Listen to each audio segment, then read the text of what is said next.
Ochung Pathen Hinve ti mo ka Namsung Danhi mel ma ten ka chen na ho ille lo a hal hau vin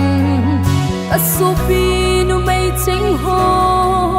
kit sip nok nan anei ui tu ta hin na nang ma ka nei tu ta in vai hin hom ta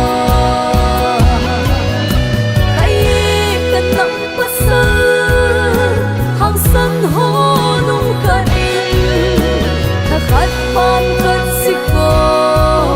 hey bong son ko mo vin Pathen hey pi kam le nam hil ha po hite email ma anga pal bangin nang ko mo hite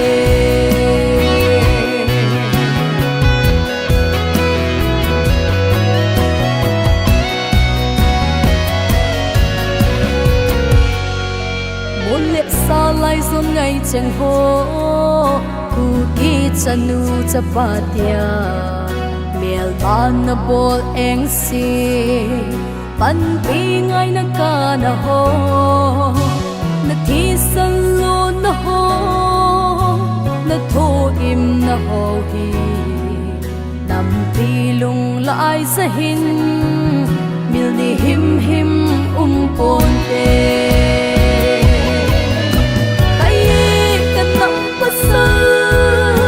hang san ho nung ka in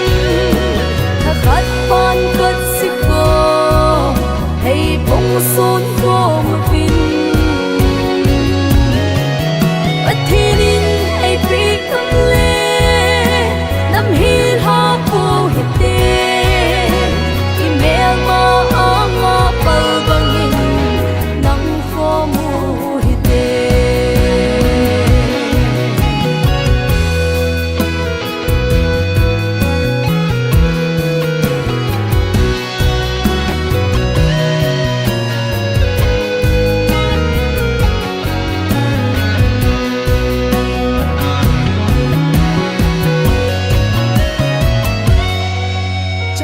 pan so lang nei khu vin ku ki zo ki pum khat na ka dam lun lai ching ho vai hom thêm na hin pin lang si na le het thim na lung thim thim hin pi o mel ma te ka zo na di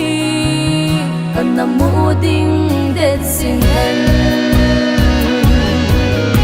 Hãy subscribe